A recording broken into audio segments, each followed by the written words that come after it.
No tranquil joys on earth I know, no peaceful, sheltering dome. This world's a wilderness of woe. This world is not my home. This was something that we sang this last Sunday night during Sing Night. When we sang the song, "We Will Work Till Jesus Comes." When I was leading this song, it reminded me of another song that we sing that says, "This world is not my home. I'm just a passing through. My treasures are laid up somewhere beyond the blue. The angels beckon me from heaven's open door, and I can't feel at home in this world anymore." This idea of this world not being our home is prevalent in many of our songs. This idea that the world is passing on, we're passing through it, and our focus, our longing, our hope, and our home is in heaven with God. But is it?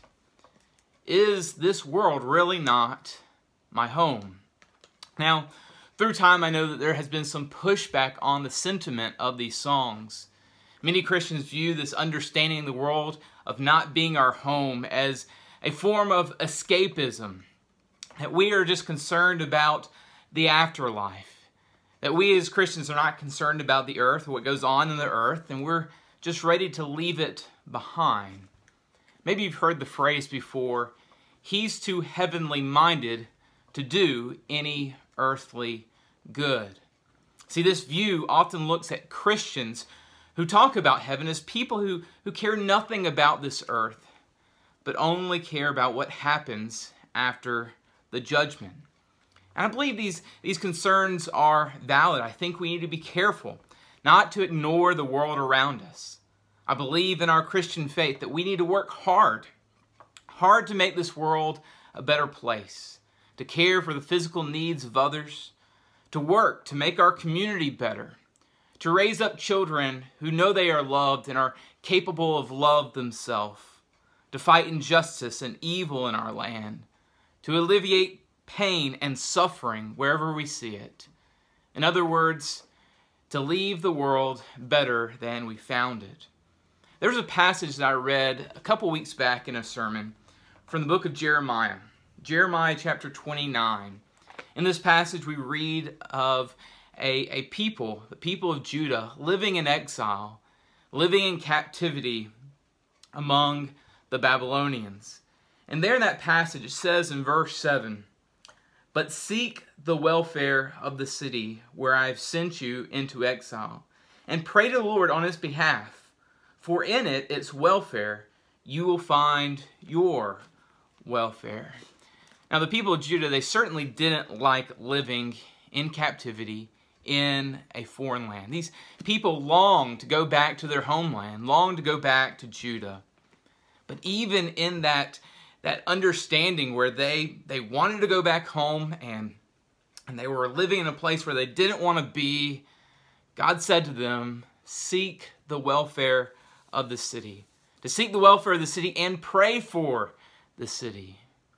Now for us, while we are living in a world where life is far from perfect, where things are far from the way we want it to be, where there's pain and suffering and toil each day, and as we long for our homeland, eternity with God, the ultimate promised land, I believe that what God wants of us is to work right here, right now, to bless our world, to bless our community, and to bless everyone we come in contact with. We might be exiles. In fact, many times in the New Testament, we find that we are called, as Christians, exiles and sojourners through this life. Even though we might be exiles, I believe that we should work for the welfare of our city. And I believe that comes from a focus on things above. This idea of working for the welfare of our city is based upon having a heavenly perspective. While some might say that someone is too heavenly minded to do any earthly good, I believe that when we are heavenly minded, it equips us to better do earthly good right here and right now. Take, for instance, one of the lines in the hymn, "This world is not my home." It says, "My treasures are laid up somewhere beyond the blue. Here, this is a reference to what Jesus said on the Sermon on the Mount in Matthew chapter 6, 19 through 20, where he says, "Do not lay up treasures on earth, where moth and rust destroy, where thieves break in and steal, but lay up yourselves treasures in heaven, where neither moth nor rust destroys, where thieves do not break in and steal." So here, Jesus is encouraging us to lay up our treasures in heaven. But what does that mean? And what does it look like? Well, later on in the Bible, in 1 Timothy chapter 6, we see Paul flesh that out for us to show us in very practical ways how we can lay up treasures for us in heaven. He says there, 1 Timothy 6, verses 17 through 19, "As for the rich in this present age, charge them not to be haughty, nor to set their hopes on the uncertainty of riches, but on God, who provides richly for us with everything to enjoy. They are to do good, to be rich in good works, to be generous and ready to share, thus storing up treasures for themselves as a good foundation for the future, so that they may take hold of that which is truly life." So here Paul says that we can store up treasure in heaven by doing what is good, being rich in good works, and being generous and sharing what we have. Those are all things, very practical, everyday things that all of us can do. And the thing about these things that we can do to store up treasures in heaven is that these are things that will bless people. These are things that will bless our community. These are things that will bless our world by giving and being generous and sharing and doing good works. And so here we see being heavenly minded, laying up things for us in heaven, is blessing other people as well. On the other hand, if someone is worldly minded, what do you think they're going to do with their time? What do you think they're going to do with their energy? What are they going to do with their wealth? Well, they're probably going to use it for selfish means, right? Selfish things. Not to bless other people, to bless themselves and to bless those who can benefit them. Their focus is on themselves, not on other people. So don't you see how having this heavenly mindedness, how it encourages us to do earthly good? Another passage that speaks about this is in the book of Colossians. Colossians chapter 3.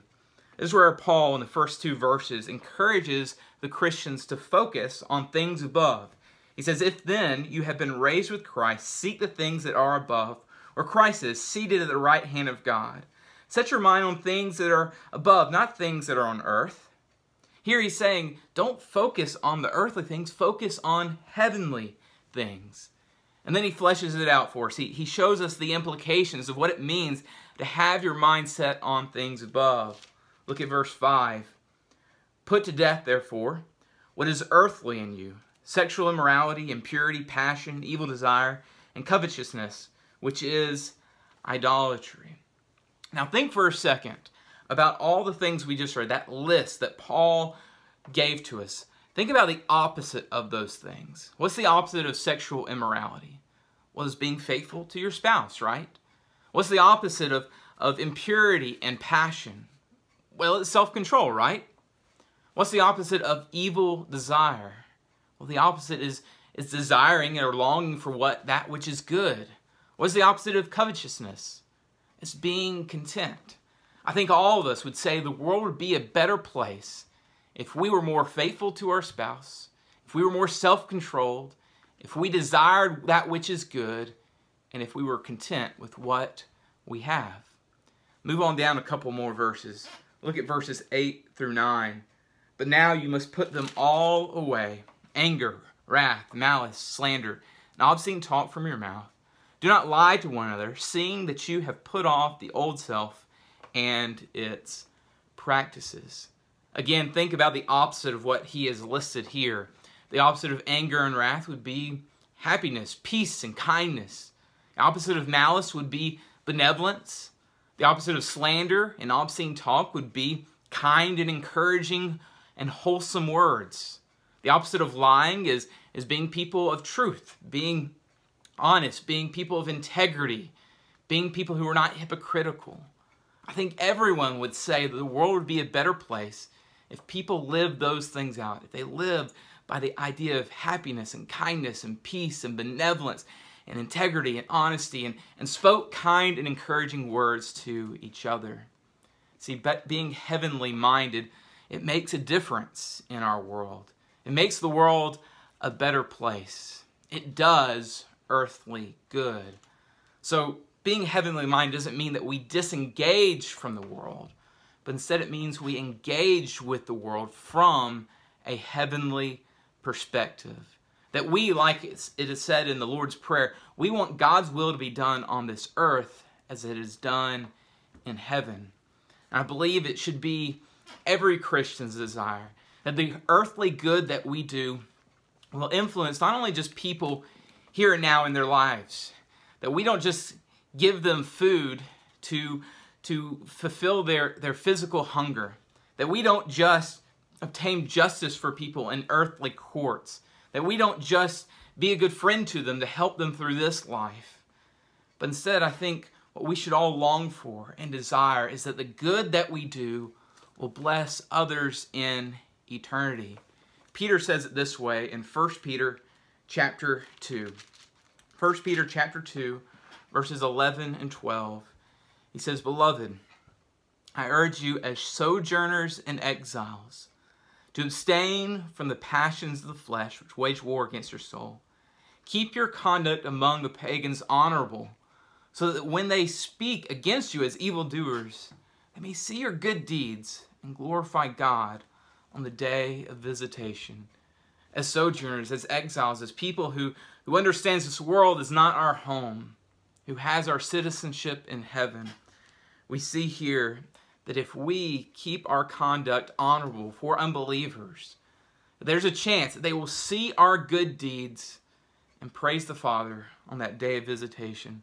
They will praise the Father when Jesus comes again. Also, Jesus says this in the Sermon on the Mount, Matthew chapter 5 and verse 16, very popular verse.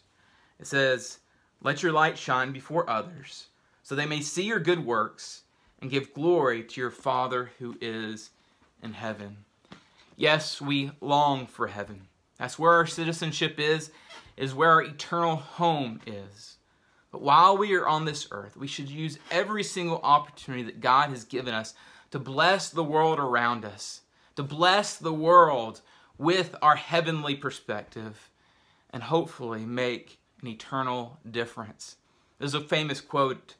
It says, "Do all the good you can, by all the means you can, in all the ways you can, in all the places you can, at all the times you can, to all the people you can, as long as ever you can." We should be people who should try to find every opportunity in this world to do good to all men. We don't do that because our home or our hope is in this world, that our hope is in the success of this world, but we do that because we want to bless as many people as we can so that we can make as much of an eternal difference that we can. And that's what it means to be heavenly minded, to be thinking about the eternal things, to be thinking about the things of God. Is to be thinking about how God wants us to live on this earth, how we can bless the most people possible by our lives, and so how we can try to transform people's lives with the good news of the gospel. That's what it means to say this world is not my home. It's not a form of escapism, but instead it's us trying to do the most good we can because we want to influence people for eternity. We want to bless people through the gospel. We want them to receive the same blessings we've received in Jesus. May God bless you on this Wednesday night. We will see you later.